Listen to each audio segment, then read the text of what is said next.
Hello students, welcome back to my YouTube channel the Essence academy.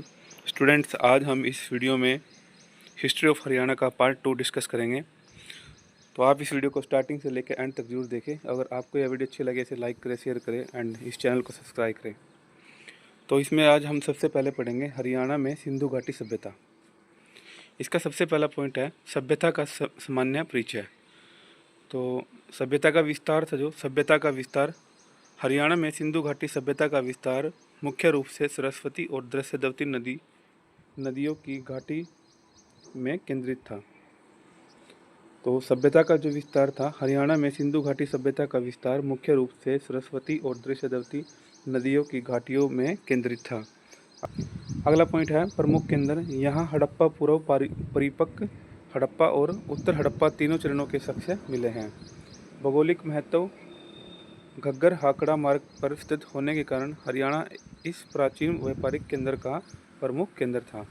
ठीक है, तो जो हरियाणा है, हरियाणा का जो भौगोलिक महत्व है सिंधु घाटी सभ्यता के लिए, वो है कि भौगोलिक महत्व घग्गर और हाकड़ा मार्ग पर स्थित होने के कारण हरियाणा इस प्राचीन व्यापारिक मार्ग का मुख्य केंद्र था। अगला पॉइंट देखिए, अब हम डिस्कस करेंगे राखीगढ़ी के बारे में।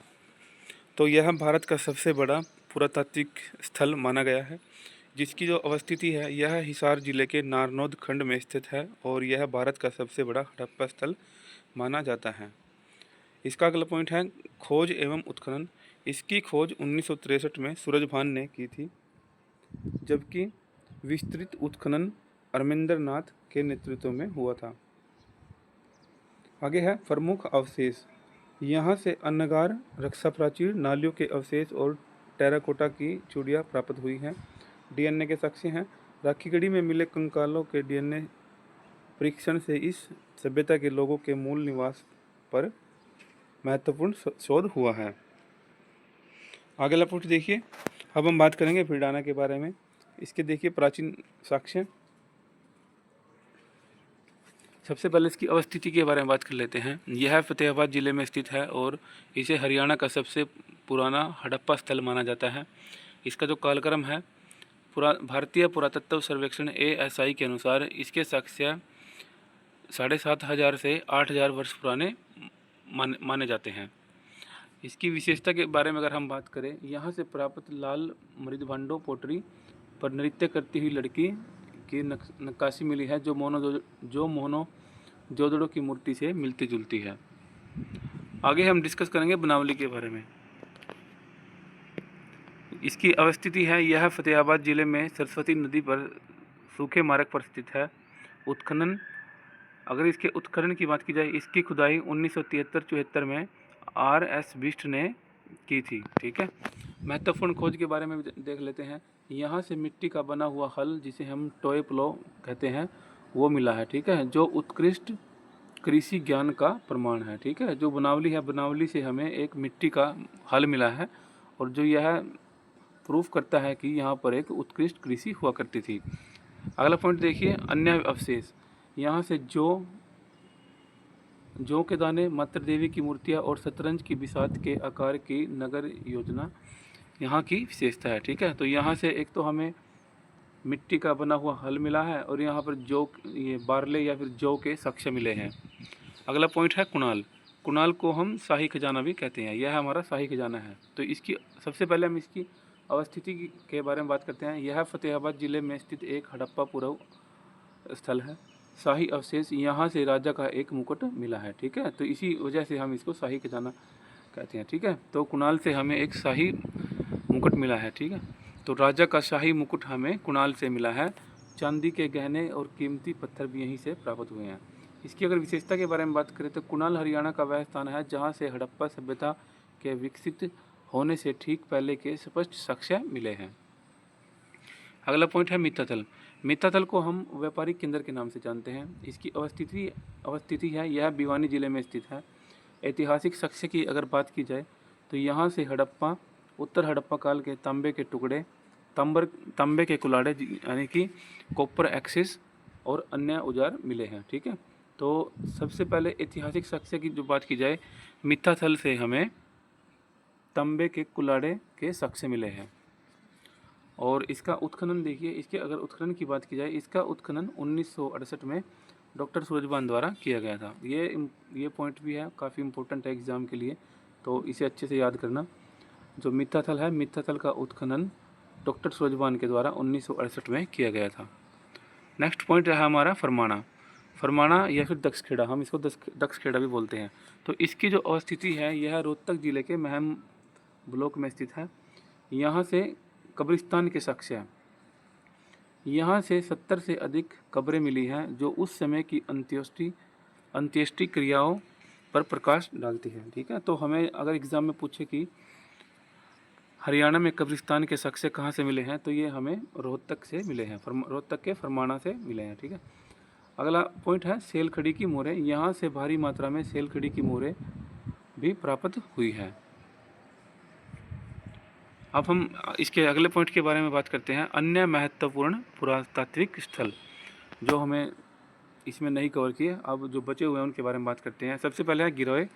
यह हिसार जिले में स्थित स्थल हाल ही में चर्चा में रहा है।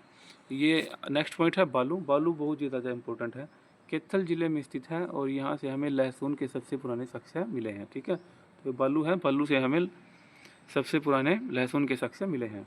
नेक्स्ट पॉइंट है सीसवाल। सीसवाल हिसार जिले में स्थित है। यहाँ से सीसवाल संस्कृति के मृदभांड प्राप्त हुए हैं। ठीक है, नेक्स्ट पॉइंट है भगवानपुरा।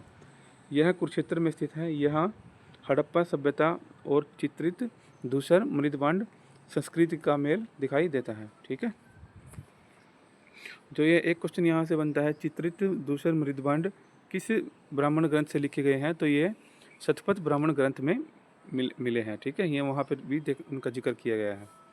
अगर हमारा अगला पॉइंट है नगर योजना एवं वास्तुकला। सबसे पहला पॉइंट है ग्रिड प्रणाली। सड़कों का एक दूसरे को 90 डिग्री पर काटना हरियाणा के स्थलों की मुख्य पहचान है। ठीक है, जो यहाँ की ये नगर योजना है, तो इसका सबसे इम्पोर्टेंट पॉइंट क्या है, ग्रिड प्रणाली। जो सड़कें थी यहाँ पर वो एक दूसरे को 90 डिग्री के कोण पर काटती थी। ठीक है, तो ये इसकी एक मुख्य पहचान है। अगला पॉइंट देखिए, जल निकासी। घरों से गंदे पानी की निकासी के लिए पक्की ईंटों की ढकी हुई नालियों का प्रयोग किया जाता था। जो घरों से गंदा पानी निकलता था उसके लिए पक्की ईंटों की ढकी हुई नालियों का प्रयोग किया जाता था। और नेक्स्ट पॉइंट है आवासीय संरचना। मकान कच्ची और पक्की दोनों प्रकार की ईंटों से बने थे जिसका अनुपात 4:2:1 होता था। ठीक है, अब हम इसके आर्थिक जीवन के बारे में बात करते हैं, जिसमें हम कृषि एवं पशुपालन के बारे में डिस्कस करेंगे। सबसे पहले है मुख्य फसलें। जो यहाँ के लोग हैं, हड़प्पा सभ्यता के लोग थे, गेहूँ, जौ, सरसों और कपास की खेती में निपुण थे। सिंचाई की अगर बात की जाए, बनावली से प्राप्त हल के मॉडल से स्पष्ट होता है कि वे उन्नत कृषि यंत्रों का उपयोग करते थे। ठीक है, तो ये पॉइंट जो है, जो हल के साक्ष्य हमें कहाँ से प्राप्त हुए हैं, तो ये हल के साक्ष्य हमें बनावली से प्राप्त हुए हैं। और यह इस बात का प्रमाण है कि यहाँ पर उन्नत कृषि यंत्रों का उपयोग हुआ करता था। और इसके बाद है पशुपालन। तो पशुपालन में हम देखते हैं गाय, भैंस, बैल और भेड़ बकरियाँ प्रमुख पालतू पशु हुआ करते थे। ठीक है, अब हम इसके कला और शिल्प के बारे में देख लेते हैं। सबसे पहले है हमारा मृदभांड। लाल और काले रंग के बर्तनों पर ज्यामितीय आकृतियों का अंकन मिलता है। गहने की अगर बात की जाए तो सोने, चांदी, तांबे और कीमती पत्थरों के मणके बनाने का शिल्प उन्नत था। और अगर हम बात की करें यहाँ की मोहरे के बारे में, मोहरों के बारे में, तो ये मोहरे हैं, व्यापार के लिए एक वर्गाकार और एक आयताकार मोहरों का उपयोग किया जाता था जिन पर लिपि और पशुओं के चित्र अंकित होते थे। ठीक है, जो यहाँ की मोहरें थी, तो व्यापार के लिए वर्गाकार और आयताकार मोहरों का उपयोग होता था जिन पर लिपि और पशुओं के चित्र अंकित होते थे। नेक्स्ट पॉइंट देखिए स्टूडेंट, अब हम इसके बात कर लेते हैं सामाजिक एवं धार्मिक जीवन के बारे में। तो इसमें सबसे पहला पॉइंट है मातृसत्तात्मक समाज। ठीक है, तो ये जो हड़प्पा सभ्यता का समाज था, यहाँ पर जो समाज था वह मातृसत्तात्मक समाज हुआ करता था। मातृदेवी की मूर्तियों की बहुलता एक मातृसत्तात्मकता समाज की ओर संकेत करती है। ठीक है, जो हमें मूर्तियाँ मिली हैं वो बहुत ज़्यादा लड़कियों की या फिर औरतों की मिली है, तो यह हमें इस बात का प्रूफ या फिर प्रमाण देती है कि यहाँ का जो समाज था वह एक मातृसत्तात्मक था। ठीक है, नेक्स्ट पॉइंट है प्रकृति पूजा। तो हड़प्पा सभ्यता के लोग हरियाणा में यहाँ प्रकृति की पूजा किए करते थे, जिसमें हम पीपल के वृक्ष, पशुपतिनाथ शिव और लिंग योनि की पूजा भी किया करते थे और हमें ये सब प्रमाण मिले हैं। नेक्स्ट पॉइंट है अंतिम संस्कार। तो शवों को उत्तर दक्षिण दिशा में लिटाकर दफनाने की परंपरा थी। ठीक है, तो अगर वो पूछे कि हड़प्पा काल में हरियाणा में शवों को दफनाने की कैसी परंपरा थी, तो इसका आंसर है अंतिम संस्कार। तो शवों जो ये सब थे मृत डेड बॉडीज को उत्तर और दक्षिण दिशा में लिटाकर दफनाने की परंपरा थी। नेक्स्ट पॉइंट देखिए, हरियाणा की नदियों का योगदान। सबसे पहले है सरस्वती नदी। अधिकांश स्थल इसी नदी के तट पर विकसित हुए, जिसे वर्तमान में विलुप्त माना जाता है। और नेक्स्ट है दृश्यदवती नदी। राखीगढ़ी और सीसवाल जैसे स्थल इसी नदी के बेसिन में स्थित थे। ठीक है, जो दृश्यदवती नदी है, राखीगढ़ी और सीसवाल इसी नदी के बेसिन में स्थित थे। अब हम बात करते हैं महत्वपूर्ण खोजों का सार। सबसे पहले है लहसुन के शख्सियाँ। जैसे कि हमने पहले भी डिस्कस किया है, तो जो लहसुन के शख्सियाँ हैं हमें बालू से मिले हैं, जो कि हमारा कैथल में है। तो ये लहसुन के शख्सियाँ बालू कैथल से मिले हैं। मिट्टी का हल बनावली फतेहाबाद से मिला है।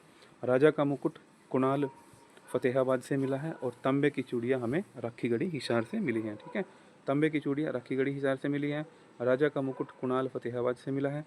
मिट्टी का हल बनावली फतेहाबाद से मिला है। और लहसुन के साक्ष्य बालू, जो कि हमारा कैथल में है, से मिले हैं। ठीक है, अब हम बात कर लेते हैं सबसे इम्पोर्टेंट पॉइंट, पतन के कारण। Reason for decline of Harappa संस्कृति इन हरियाणा। तो इसका सबसे पहले जो कारण माना जाता है वह है जलवायु परिवर्तन।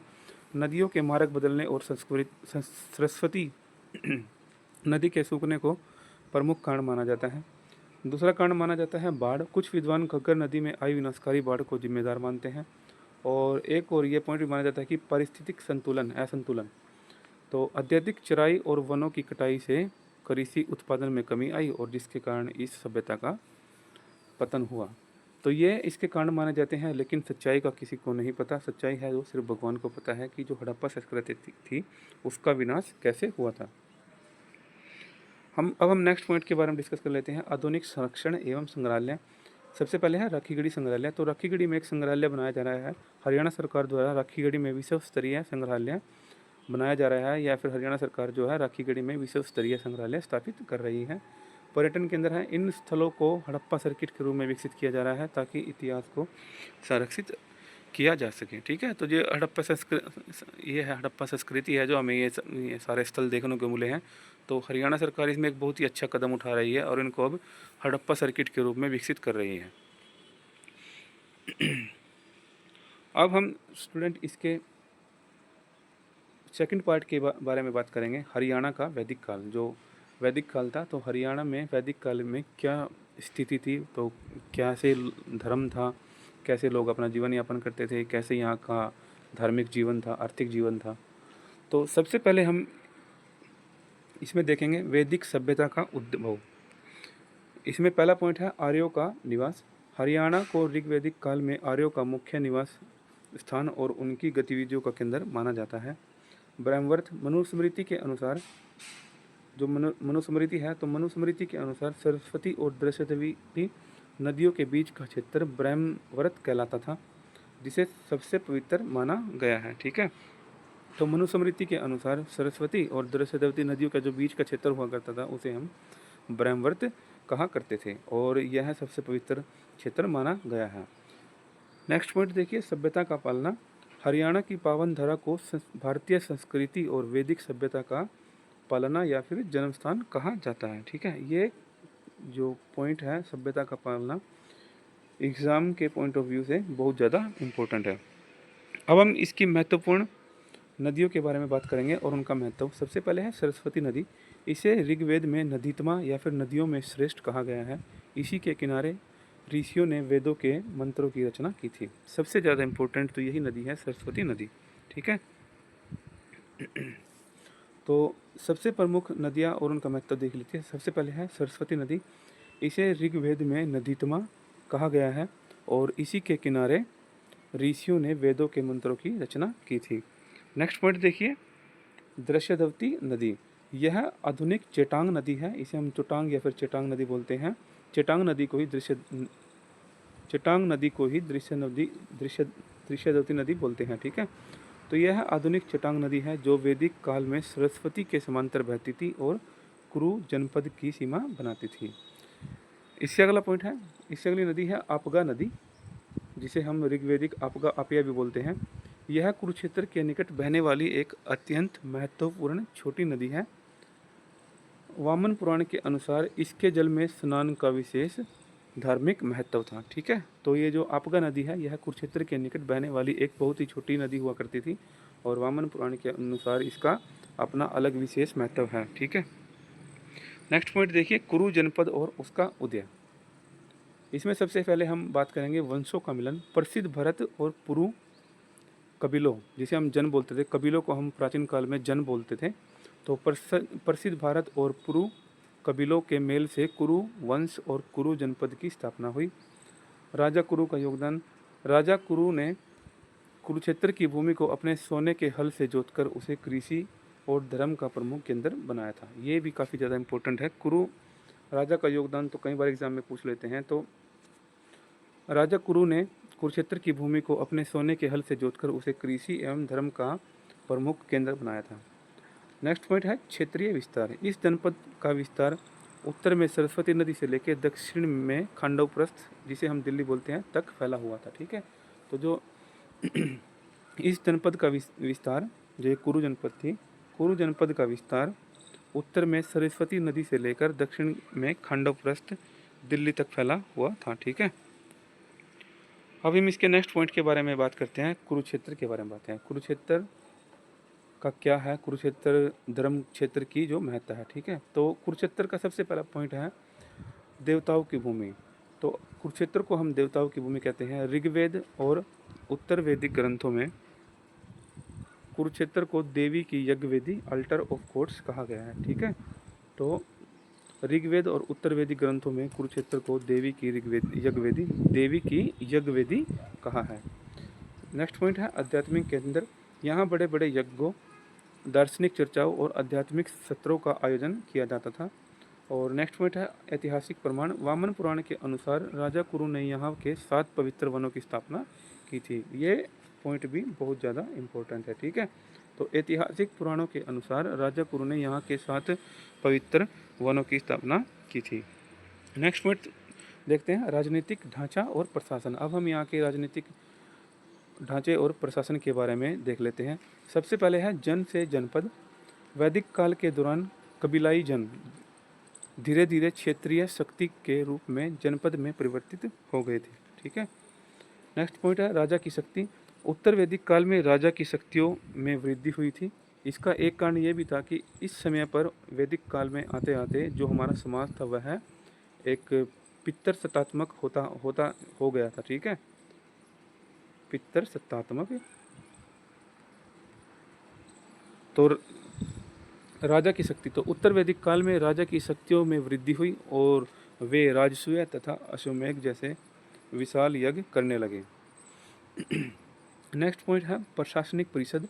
राजा को सलाह देने के लिए सभा और समिति नामक संस्थाएं संक्रिया थी जो लोकतांत्रिक मूल्यों का प्रतीक थी। ठीक है, नेक्स्ट पॉइंट देखिए सामाजिक जीवन और वर्ण व्यवस्था। अब हम इसके सोशल लाइफ के बारे में डिस्कस करेंगे। सबसे पहले है वर्ण व्यवस्था का स्वरूप। हरियाणा के इस क्षेत्र में वर्ण व्यवस्था कर्म आधारित से बदलकर धीरे धीरे अब जन्म आधारित होने लगी थी। परिवार की स्थिति, परिवार जो है समाज पितृ सत्तात्मक होने लगा था। संयुक्त परिवार की प्रथा अत्यधिक लोकप्रिय थी। ठीक है, तो ये जो हमारा वैदिक काल है, वैदिक काल और उत्तर वैदिक काल में जो हमारा समाज था यह हमारा पितृ सत्तात्मक हो गया था। लेकिन हड़प्पाकालीन सभ्यता में और सीसवाल सभ्यता में जो हमारी इससे पहले की सभ्यता है उसमें हमारा जो समाज था वह हमारा मातृ सत्तात्मक समाज हुआ करता था। ठीक है, नेक्स्ट पॉइंट देखिए शिक्षा पद्धति। सरस्वती और आपगा नदियों के तट पर स्थित गुरुकुल और वेदों के अध्ययन के सबसे बड़े केंद्र थे। ठीक है, जो ये गुरुकुल हुआ करते थे, जो ये गुरुकुल सरस्वती और आपगा नदियों के तट पर स्थित हुआ करते थे, ये वेदों और शिक्षा के बहुत बड़े प्रसिद्ध केंद्र हुआ करते थे। अब हम यहाँ के आर्थिक जीवन और कृषि के बारे में डिस्कस करेंगे। कृषि का विकास। लोहा युग के आगमन के साथ हरियाणा में खेती के तरीकों में क्रांतिकारी बदलाव आए। मुख्य फसलें थी यहाँ की। यहाँ के लोग गेहूँ, जिसे हम प्राचीन काल में गोधूम बोलते थे, गेहूँ को गोधूम भी बोलते थे, जौ को जिसको हम बोलते हैं यव, और धान की उन्नत खेती करते थे। ठीक है, तो मुख्य फसलें क्या थी यहाँ की? गेहूँ, गोधूम, जौ, यव या फिर धान की उन्नत खेती किया करते थे। पशुपालन। गाय को सबसे पवित्र पशु माना जाता था। संपत्ति का आकलन गायों की संख्या के आधार पर होता था। ठीक है, तो जो वैदिक काल है, वैदिक काल, उत्तर वैदिक काल में गाय को सबसे पवित्र पशु माना गया है, क्योंकि उस टाइम पर जिसके पास जितनी ज़्यादा गाय होती थी वही उतना ज़्यादा अमीर हुआ करता था। ठीक है, अब हम इसके धार्मिक विश्वास और अनुष्ठान के बारे में बात करेंगे। सबसे पहले है यज्ञ की महत्ता। दैनिक जीवन में अग्निहोत्र तथा बड़े सार्वजनिक यज्ञों का विशेष स्थान था। देवता के बारे में अगर बात करते हैं, ऋग्वैदिक काल में इंद्र अग्नि प्रमुख हुआ करते थे, और उत्तर वैदिक काल में प्रजापति ब्रह्मा का सर्वोच्च स्थान हो गया था। ठीक है, जो ऋग्वैदिक काल थे तो ऋग्वेद काल में हमारे इंद्र अग्नि हमारे जो देवता थे प्रमुख हुआ करते थे, लेकिन उत्तर वैदिक काल में हमारे शिव, ब्रह्मा और प्रजापति का स्थान सर्वोच्च हो गया था। ठीक है, और इस नेक्स्ट पॉइंट देखते हैं, मंत्रोच्चार। तो हरियाणा की सरस्वती घाटी सामवेद के मधुर मंत्रों की गूंज के लिए प्रसिद्ध थी। ठीक है, तो हरियाणा की जो सरस्वती घाटी है, क्योंकि वहाँ पर सरस्वती घाटी के निकट हमारे गोकुल हुआ करते थे और वहाँ पर हर समय मंत्रों का उच्चारण हुआ करता था, तो इसी कारण से ही हरियाणा की सरस्वती घाटी सामवेद के मधुर मंत्रों की गूंज के लिए प्रसिद्ध थी। अब हम इसके लोहा युगीन चित्रित धूसर मृदभांड के बारे में बात कर लेते हैं। सबसे पहले है पुरातात्विक पहचान। हरियाणा में वैदिक काल की पहचान चित्रित धूसर मृदभांड संस्कृति से की गई थी। प्रमुख स्थल है कुरुक्षेत्र के पास भगवानपुरा, हिसार और रोहतक से इस काल के विशिष्ट भूरे रंग के मिट्टी के बर्तन मिले हैं। लोहे का प्रयोग, तो इस युग में लोहे के फाड़ और शस्त्रों के उपयोग ने सामाजिक संरचना को बदल दिया था। ठीक है, नेक्स्ट पॉइंट देखते हैं, भगवानपुरा का विशेष महत्व। सबसे पहले है सांस्कृतिक मेल।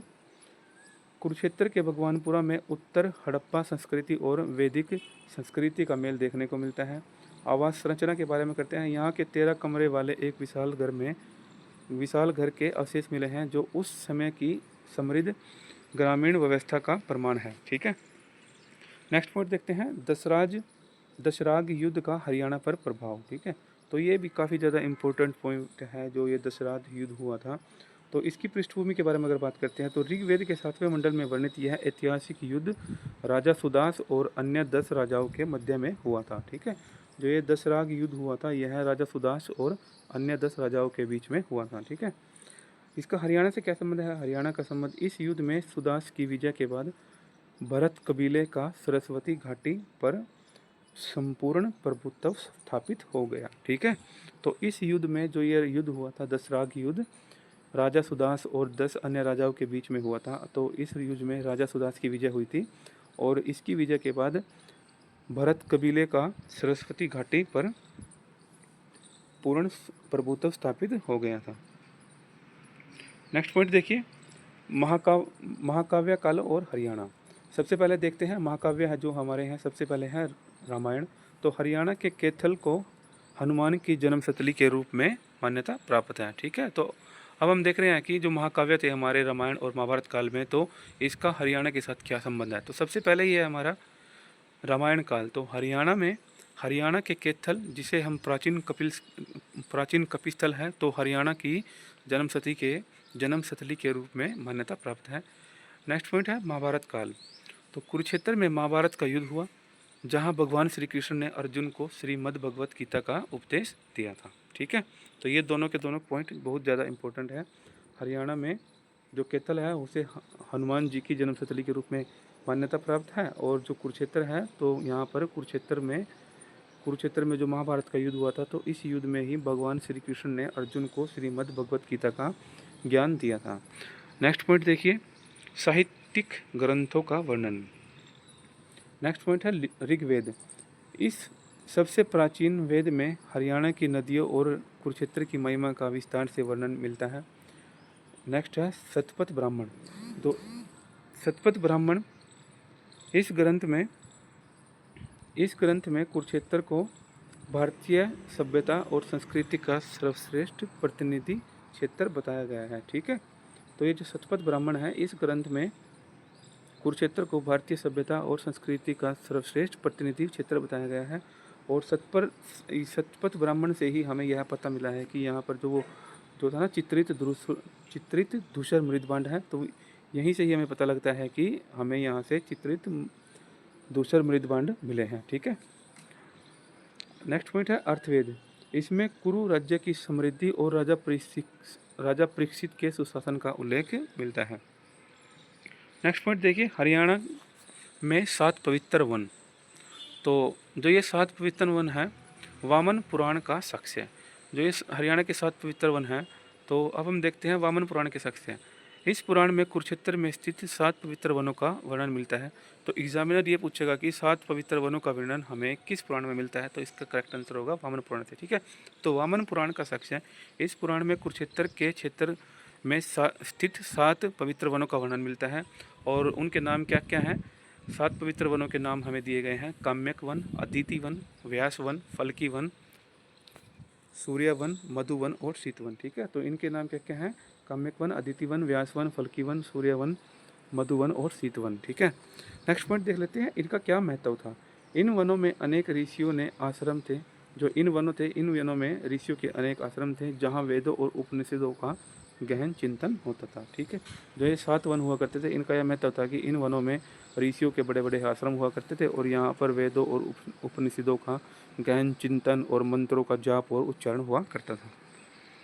अब हम इसका नेक्स्ट पॉइंट देखते हैं, वैदिक काल का पतन का कारण और परिवर्तन। जो ये वैदिक काल था, ये इसका कैसे पतन हुआ और कैसे इसमें परिवर्तन हुआ। तो सबसे पहला पॉइंट है सरस्वती का लुप्त हो जाना। सबसे पहला है सरस्वती का लुप्त हो जाना। भूगर्भीय परिवर्तनों के कारण सरस्वती नदी के सूखने में आर्यों का केंद्र गंगा घाटी की ओर बढ़ने लगा था। ठीक है, जो ये भूगर्भीय परिवर्तन हुए थे, इनके कारण सरस्वती नदी के सूखने से आर्यों का केंद्र गंगा नदी की ओर बढ़ने लगा था। और नेक्स्ट पॉइंट है जनपदों का विलय। उत्तर वैदिक काल के अंत तक छोटे जनपद विशाल साम्राज्यों जैसे कि मगध की नींव बनने लगे थे। ठीक है, क्योंकि इस समय तक आते आते जो हमारी 16 जनपद बन चुकी थी, तो 16 जनपद में ही जो ये छोटी छोटी जनपद हुए थे, तो इन्होंने इसमें जाके मिल गई थी। तो इस वजह से ही जो जनपदों का विलय होने के कारण से ही इस वैदिक काल का पतन हुआ और वैदिक काल का परिवर्तन हुआ। ठीक है, नेक्स्ट पॉइंट देखिए, ऐतिहासिक विरासत और निष्कर्ष। अब हम इसके निष्कर्ष और ऐतिहासिक विरासत के बारे में बात करते हैं। सबसे पहले है आध्यात्मिक धरोहर। पेहोवा, जिसे हम प्राचीन काल में पृथुदक भी कहते हैं, पेहोवा और कुरुक्षेत्र के तीर्थ आज भी वैदिक परंपराओं के जीवंत साक्ष्य बने हुए हैं। ठीक है, और निष्कर्ष क्या है? हरियाणा का वर्तमान सामाजिक और कृषि प्रधान चरित्र इसी गौरवशाली वैदिक काल की बुनियाद पर खड़ा है। ठीक है, तो स्टूडेंट्स, आई होप आपको ये जितने भी पॉइंट्स मैंने डिस्कस किए हैं आपको अच्छे लगे होंगे, आपको समझ में आएंगे और आपके एग्ज़ाम के लिए बहुत ज़्यादा इंफॉर्मेटिव लगे होंगे। स्टूडेंट्स, अगर आप इन नोट्स की वीडियो प्राप्त करना चाहते हैं तो हमारे इस दिए गए टेलीग्राम लिंक पर ज्वाइन करके, हमारा चैनल ज्वाइन करके वहाँ से ये PDF भी डाउनलोड कर सकते हैं। अब हम बात करेंगे महाभारत के बाद हरियाणा में गणतंत्रीय व्यवस्था का उदय। ठीक है, अब हम देखते हैं जो महाभारत हुई थी, तो महाभारत के बाद भारत जो ये हरियाणा है, हरियाणा में गणतंत्रीय व्यवस्था का उदय कैसे हुआ। सबसे पहला पॉइंट है ऐतिहासिक कालखंड और परिचय। महाभारत युद्ध के पश्चात कुरु वंश के पतन ने उत्तर भारत में राजनीतिक शून्यता पैदा कर दी थी। ईसा पूर्व 6वीं शताब्दी के आसपास, जो 6वीं शताब्दी ईसा पूर्व थी, ईसा पूर्व 6वीं शताब्दी के आसपास हरियाणा के क्षेत्र में कई शक्तिशाली और स्वतंत्र गणराज्यों का उदय हुआ। इन गणराज्यों को आयुधजीवी संघ कहा जाता है। ठीक है, जो ये गणराज्य का उदय हुआ था, इनको आयुधजीवी संघ कहा जाता था, क्योंकि यहाँ के नागरिक स्वयं एक कुशल योद्धा होते थे। ठीक है, नेक्स्ट पॉइंट देखिए, अयोध्या गणराज्य। तो यह हरियाणा का सबसे शक्तिशाली और विशाल गणराज्य था। विस्तार एवं क्षेत्र के बारे में बात करते हैं तो इसका शासन मुख्य रूप से वर्तमान रोहतक, हिसार और सिरसा जिलों में फैला हुआ था। महाभारत के द्रोण पर्व में इस क्षेत्र को बहुधान्यक कहा गया है। ठीक है, जो इसका ये अयोध्या गणराज्य है, अयोध्या गणराज्य का विस्तार हमारा रोहतक, हिसार और सिरसा जिले में फैला हुआ है और महाभारत के द्रोण पर्व में इस क्षेत्र को बहुधान्यक कहा गया है। ठीक है, नेक्स्ट पॉइंट है प्रशासनिक केंद्र। इनकी मुख्य राजधानी नौरंगाबाद भिवानी थी, यह एक प्रमुख केंद्र खोखराकोट में स्थित था। ठीक है, नेक्स्ट पॉइंट देखिए, सिक्के और साक्ष्य। रोहतक के खोखराकोट से इनके सिक्कों के सांचे प्राप्त हुए हैं। इनके सिक्कों पर योद्याना बहुधान्यक शब्द अंकित मिलता है। ठीक है, जो ये हमें सिक्के रोहतक से हमें खोखराकोट के सिक्के मिले हैं, काफ़ी ज़्यादा इंपॉर्टेंट पॉइंट है। एग्जाम में पूछता है कि खोखराकोट के सिक्के हमें कहाँ से मिले हैं, तो ये रोहतक से मिले हैं। और इन सिक्कों पर योद्याना बहुधान्यक शब्द अंकित मिलता है। ठीक है, योद्याना बहुधान्य के शब्द मिलता है। नेक्स्ट पॉइंट देखिए, धार्मिक आस्था। इन सिक्कों पर युद्ध के देवता कार्तिकेय और मोर का चित्र अंकित था। ठीक है, जो इस खोखराकोट के सिक्के मिले हैं, इन सिक्कों पर देवता कार्तिकेय और मोर का चित्र अंकित था। नेक्स्ट पॉइंट है ऐतिहासिक विजय। इन्होंने विदेशी कुषाण शासकों को पराजित कर भारत से बाहर खदेड़ने की महत्वपूर्ण भूमिका निभाई थी। नेक्स्ट पॉइंट देखिए, अगर गणराज्य। अब हम बात करेंगे अगर गणराज्य या फिर अगर रिपब्लिक। यह गणराज्य व्यापार और वाणिज्य के लिए अत्यंत प्रसिद्ध था। मुख्य केंद्र क्या है, इसकी राजधानी अग्रोहा हिसार हुआ करती थी। ठीक है, जो अगर गणराज्य है इसकी मुख्य राजधानी हिसार हुआ करती थी या फिर अग्रोहा हुआ करती थी। पुरातात्विक प्रमाण देख लेते हैं। अग्रोहा और बरवाड़ा की खुदाई से अगरोदका नामक की मोहरें और सिक्के प्राप्त हुए हैं। ठीक है, अग्रोहा और बरवाड़ा की जहाँ खुदाई हुई है तो हमें यहाँ से अगरोदका के नाम की मोहरें प्राप्त हुई हैं। सांस्कृतिक विरासत। नेक्स्ट पॉइंट है सांस्कृतिक विरासत। महाराजा अग्रसेन को इस गणराज्य का संस्थापक माना जाता है। बहुत ज़्यादा इम्पोर्टेंट पॉइंट है।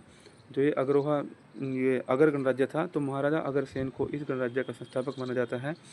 यहाँ से हमें संगीत के साथ स्वरों सारे गामा पादानिसा होता है जो वाली एक प्राचीन ईंट प्राप्त हुई है। ठीक है, तो काफ़ी ज़्यादा इम्पोर्टेंट है। महाराजा अग्रसेन को इस गणराज्य का संस्थापक माना जाता है और यहाँ से हमें संगीत के साथ स्वरों वाली प्राचीन ईंट प्राप्त हुई है अगरोदका या फिर अग्रोहा से। ठीक है, नेक्स्ट पॉइंट है हमारा अर्जुनियान गणराज्य। ठीक है, तो हमारा अगला जो गणराज्य है उसका नाम है अर्जुनियान गणराज्य। यह हरियाणा के दक्षिण भाग का प्रमुख गणराज्य था। भौगोलिक स्थिति के बारे में अगर बात करते हैं, इसका प्रभाव क्षेत्र मुख्य रूप से महेंद्रगढ़ जिला और राजस्थान के अलवर और भरतपुर के क्षेत्रों में मिलता था। ठीक है, नेक्स्ट पॉइंट है सैनिक गठबंधन। ये विदेशी शत्रुओं को निपटने के लिए अक्सर योद्धा गणराज्यों के साथ मिलकर सैन्य गठबंधन बनाते थे। हमारा है नेक्स्ट है कुनिंद गणराज्य, कुनिंद रिपब्लिक। ये हरियाणा के तराई और पहाड़ी क्षेत्रों का गणराज्य था। क्षेत्रीय विस्तार है। इनका शासन अंबाला, करनाल और यमुनानगर के उत्तरी हिस्सों में सक्रिय था। ठीक है, जो कुनिंद गणराज्य थे, कुनिंद गणराज्य करनाल, अंबाला और हरियाणा यमुनानगर के उत्तरी हिस्सों में सक्रिय थे। सिक्के की अगर बात की जाए, इनके सिक्के चांदी और तांबों के हुआ करते थे और जो हमें करनाल और जगाधरी के आसपास के क्षेत्रों से प्राप्त हुए हैं। ठीक है, तो कुनिंद गणराज्य के सिक्के, इनके चांदी और तांबे के सिक्के करनाल और जगाधरी के आसपास के क्षेत्रों से प्राप्त हुए। काफ़ी ज़्यादा इंपॉर्टेंट है, कुनिंद गणराज्य के सिक्के हमें कहाँ से प्राप्त हुए हैं, तो ये हमें करनाल और जगाधरी के आसपास से प्राप्त हुए हैं। ठीक है, नेक्स्ट पॉइंट देखिए, प्रशासनिक एवं लोकतांत्रिक व्यवस्था। इन गणराज्यों में राजतंत्र के विपरीत एक लोकतांत्रिक ढांचा मौजूद था। संथागार के बारे में देखते हैं। प्रत्येक गणराज्य का एक केंद्रीय संथागार या फिर सभा कक्ष होता था, जहां राज्य के महत्वपूर्ण निर्णय लिए जाते थे। ये सभागार है। ठीक है, तो ये क्या है, सभागार। प्रत्येक गणराज्य का एक केंद्रीय सभागार या फिर सभा कक्ष होता था, जहां राज्य के महत्वपूर्ण निर्णय लिए जाते थे। निर्वाचित प्रमुख। गणराज्य का प्रमुख गणपति कहलाता था। जो गणराज्य था तो उसका जो प्रमुख होता था उसको हम गणपति कहते थे और जिसका चुनाव योग्यता के आधार पर किया जाता था। ठीक है, नेक्स्ट देखिए सैन्य विशेषता। यहाँ की पूरी जनता युद्ध के समय सैनिक के रूप में संगठित होने की क्षमता रखती थी। नेक्स्ट पॉइंट देखिए स्टूडेंट, गणराज्य थे जो हमारे ये महाभारत के बाद जितने भी हमारे गणराज्य हुए हैं उनके गणराज्यों का पतन और कैसे हुआ, गणराज्यों का पतन कैसे हुआ। और नेक्स्ट है गुप्त वंश। ठीक है, तो इन गणराज्यों के पतन का मुख्य कारण आंतरिक संघर्ष और गुप्त साम्राज्य का विस्तार था। ठीक है, तो इनकी आपस में लड़ाई होने लगती थी। तो और इसका नेक्स्ट पॉइंट है समुद्रगुप्त का प्रभाव। 34 शताब्दी में गुप्त शासक समुद्रगुप्त ने अपने विजय अभियानों के दौरान इस गणराज्य को अपने अधीन कर लिया था। ठीक है, जो ये गणराज्य था, तो हमारा ये हरियाणा का जो गणराज्य था महाभारत के बाद का समय, तो ये हमारा क्षेत्र था। तो 34वीं शताब्दी में गुप्त शासक समुद्रगुप्त ने अपने विजय अभियानों के दौरान भी इस गणराज्यों को अपने अधीन कर लिया था, जिसका कारण है कि ये गणराज्य, इन गणराज्यों का पतन हुआ। ठीक है, प्रयाग प्रशस्ति, समुद्रगुप्त की प्रयाग प्रशस्ति में इन गणराज्यों द्वारा कर देने और अधीनता स्वीकार करने का विवरण मिलता है। ठीक है, ये भी बहुत ज़्यादा इम्पोर्टेंट है। हरियाणा का जो हमें साक्ष्य मिलता है कि जो प्रयाग प्रशस्ति है, जो जैसे प्रयाग ये अभिलेख की तरह होता है, जो प्रयाग प्रशस्ति है, समुद्रगुप्त की प्रयाग प्रशस्ति में इन गणराज्यों द्वारा कर देने और अधीनता स्वीकार करने का विवरण मिलता है। अब देखते हैं इसके कुछ महत्वपूर्ण परीक्षा उपयोगी तथ्य जो कि हमारा HSSC और ये HPSC के लिए बहुत ज़्यादा काफ़ी इम्पोर्टेंट पॉइंट है। तो हमने सारे पॉइंट डिस्कस कर चुके हैं, ये एक रिवीजन के लिए है। जैसे तो सबसे पहले है अयोध्या गणराज्य की मोहरें कहाँ से प्राप्त हुई है। तो अयोध्या गणराज्य की मोहरें कहाँ से प्राप्त हुई है, तो ये हमें प्राप्त हुई है नौरंगाबाद भिवानी से। ठीक है, अयोध्या काल में हरियाणा को किस नाम से जाना जाता था, बहुधान्यक के नाम से जाना जाता था। संगीत के साथ स्वर वाली ईंट कहाँ से मिली है, अग्रोहा हिसार से मिली है। और महेंद्रगढ़ क्षेत्र में किस गणराज्य का शासन था, तो महेंद्रगढ़ में था अर्जुनयान गणराज्य का। और किस गुप्त शासक ने हरियाणा के गणराज्यों को समाप्त किया था, तो इसका आंसर है समुद्रगुप्त ने। ठीक है, समुद्रगुप्त ने हरियाणा के गणराज्यों को समाप्त किया था। ठीक है, अब हम स्टूडेंट इसके 4th पार्ट के बारे में डिस्कस करेंगे, जो है हमारा हरियाणा में गुप्त काल। छोटा सा पॉइंट है, छोटा सा टॉपिक है, बड़ी जल्दी ही इसको हम डिस्कस करेंगे। जल्दी मैं भी अपनी थोड़ी स्पीड बढ़ा लेता हूँ, काफ़ी लंबी वीडियो हो गई है, तो इस करके हम इसको जल्दी कवर करते हैं। तो इसका हमारा नेक्स्ट टॉपिक है हरियाणा में गुप्त काल। गुप्त काल को भारतीय संस्कृति का स्वर्ण युग या फिर गोल्डन एज कहा जाता है। हरियाणा इस साम्राज्य का एक महत्वपूर्ण हिस्सा था, जो अपनी भौगोलिक स्थिति के कारण व्यापार और सुरक्षा की दृष्टि से अत्यंत महत्वपूर्ण रहा है। ठीक है, तो जो गुप्त काल है, गुप्त काल को हम स्वर्ण युग के नाम से भी जानते हैं। यही इसका एक पॉइंट है याद करने का। सबसे पहले हम इसके बारे में डिस्कस करते हैं। पुरातात्विक साहित्य, प्रमुख पुरातात्विक साक्ष्य। सबसे पहले हैं सिक्के। भिवानी के मित्तल से समुद्रगुप्त के सोने के सिक्के प्राप्त हुए हैं।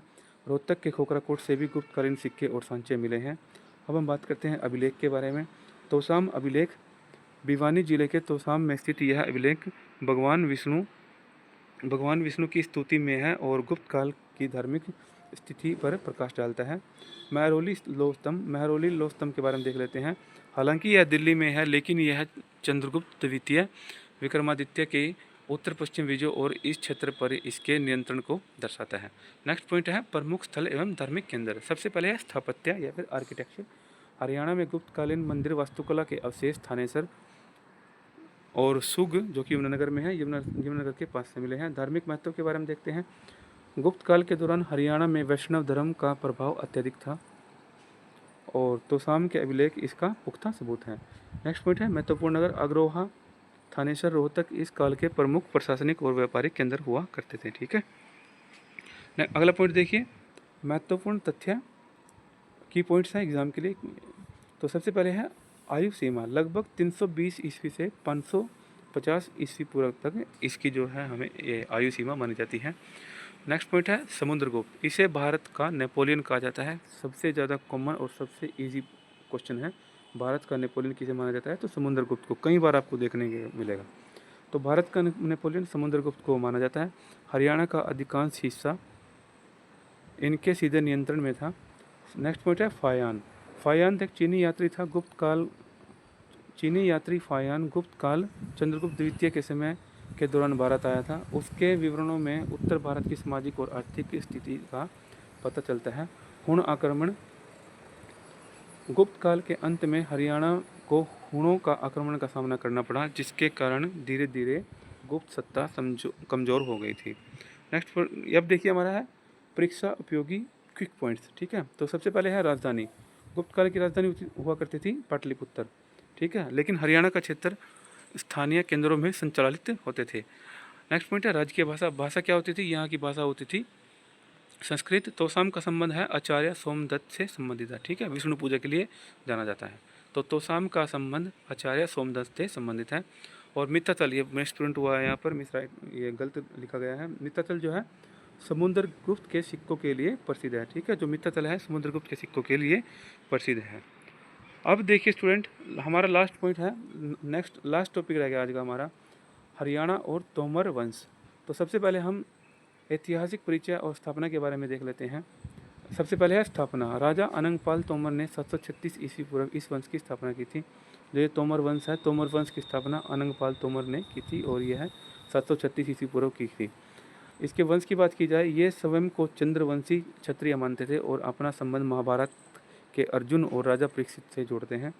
राजधानी, इनकी पहली राजधानी अनंगपुर जो कि फरीदाबाद थी, अनंगपुर फरीदाबाद थी।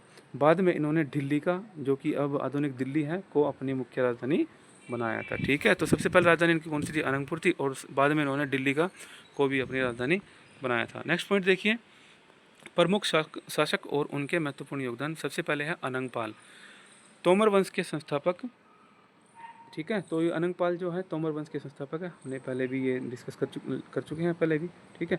तो अनंगपाल है तोमर वंश के संस्थापक है। इन्होंने दिल्ली के पहले किले लाल कोट का निर्माण कराया था, ठीक है। लाल कोट का निर्माण किन्होंने कराया था? तो ये कराया था अनंगपाल तोमर ने। नेक्स्ट पॉइंट है सूरजपाल तोमर, इन्होंने फरीदाबाद में प्रसिद्ध सूरजकुंड का निर्माण करवाया था, जो आज भी अपनी वास्तुकला के लिए जाना जाता है। सबसे इम्पोर्टेंट पॉइंट है सूरजपाल तोमर, ठीक है। तो ये सूरजपाल तोमर जो शासक हुए थे, इन्होंने फरीदाबाद में प्रसिद्ध सूरजकुंड या फिर सूर्यकुंड का निर्माण कराया था, ठीक है। नेक्स्ट जो हमारे शासक हैं अनंगपाल द्वितीय, इन्हें इस वंश का सबसे शक्तिशाली शासक माना जाता है। इन्होंने दिल्ली को फिर से बसाया और संगठित किया। महरौली का प्रसिद्ध लौह स्तंभ भी इन्हीं के समय में दिल्ली लाया गया था, ठीक है। महरौली का जो प्रसिद्ध लौह स्तंभ है, अनंगपाल द्वितीय के समय ही दिल्ली में लाया गया था। हमारा नेक्स्ट है कुमारपाल तोमर, इन्होंने 1043 ईस्वी में गजनवी सेना को हराकर हांसी और थानेसर के क्षेत्रों को वापस अपने अधिकार में लिया था, ठीक है। कुमारपाल तोमर सबसे इम्पोर्टेंट है, बहुत ज़्यादा इम्पोर्टेंट है किसी भी एग्ज़ाम के लिए हरियाणा के। तो इन्होंने 1043 ईस्वी में गजनवी सेना को हराकर हांसी और थानेसर के क्षेत्रों को वापस अपने अधिकार में लिया था, ठीक है। नेक्स्ट है महिपाल तोमर, इन्होंने हरियाणा में तोमर सत्ता को पुनः सुदृढ़ किया और प्रशासन को मजबूती प्रदान की। अगला पॉइंट देखिए हरियाणा में महत्वपूर्ण स्थल और प्रमाण। सूरजकुंड है सबसे पहले, जो फरीदाबाद में है, 10वीं शताब्दी का एक सूर्य मंदिर और एक जलाशय है, ठीक है। असीगढ़ का किला जो हांसी में है, तोमर राजाओं ने इसे एक मजबूत सैन्य केंद्र के रूप में विकसित किया। पिहोवा और थानेसर, पिहोवा जो कि कुरुक्षेत्र में है, पिहोवा कुरुक्षेत्र से प्राप्त शिलालेखों से प्राप्त चलता है कि यह क्षेत्र तोमरों के अधीन था और उस समय घोड़ों का व्यापार का प्रमुख केंद्र हुआ करता था। क्या पॉइंट दिया गया, बहुत ज़्यादा इंपॉर्टेंट पॉइंट है। जो ये हमारा पिहोवा है ना, ये हमारा घोड़ों के व्यापार का प्रमुख केंद्र हुआ करता था, ठीक है। तो ये भी बहुत ज़्यादा परीक्षा के लिए, किसी भी एग्ज़ाम के लिए, अच्छा शशि का तो ये फेवरेट क्वेश्चन है, ठीक है। तो घोड़ों के व्यापार का प्रमुख केंद्र कौन था? पिहोवा हुआ करता था, ठीक है। नेक्स्ट पॉइंट देखिए सिरसा। ऐतिहासिक मान्यताओं के अनुसार राजा शिशुपाल तोमर द्वारा बसाया गया था, ठीक है। जो सिरसा है, जो सिरसा जिला है हमारा, ऐतिहासिक मान्यताओं के अनुसार इसे शिशुपाल तोमर के द्वारा बसाया गया था। नेक्स्ट पॉइंट देखिए तोमर वंश के पतन का कारण।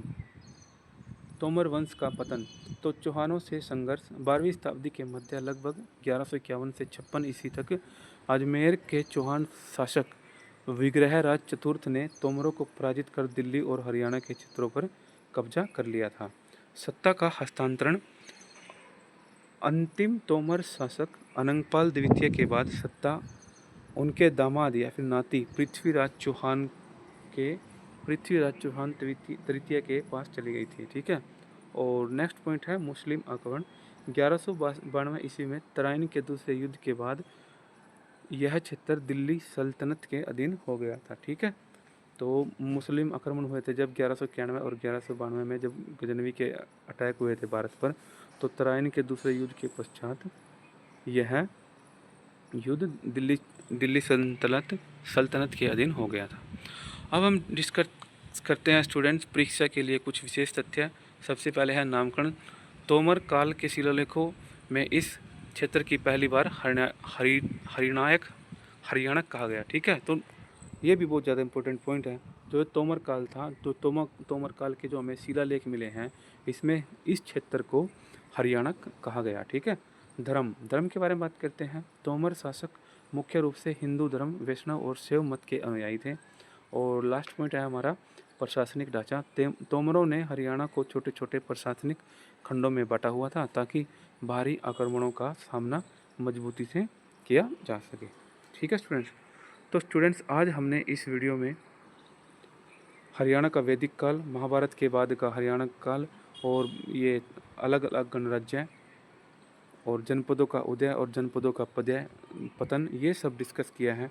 तो आई होप स्टूडेंट्स आपको ये वीडियो अच्छी लगी होगी और आपके लिए जो आपके एग्ज़ाम है हरियाणा में, Haryana group D, HSSC, Haryana police, जितने भी एग्ज़ाम हैं HSSC के द्वारा कंडक्ट किए जाते हैं, उनके लिए काफ़ी इन्फॉर्मेटिव है। स्टूडेंट्स, आपको अगर यह PDF चाहिए तो आप नीचे दिए गए टेलीग्राम चैनल लिंक को भी ज्वाइन कर सकते हैं। यह वीडियो वहाँ डाल दी गई है, तो आप इसको वहाँ से भी डाउनलोड कर सकते हैं। और स्टूडेंट्स, अगर आपको यह वीडियो अच्छी लगी तो इसको ज़्यादा से ज़्यादा लाइक करें, शेयर करें एंड मेरे इस चैनल दी एसेंस एकेडमी को सब्सक्राइब करें। और ठीक है स्टूडेंट, तो मिलते हैं आपको नेक्स्ट वीडियो में। आज की इस वीडियो में इतना ही। Thank you so much and जय हिंद।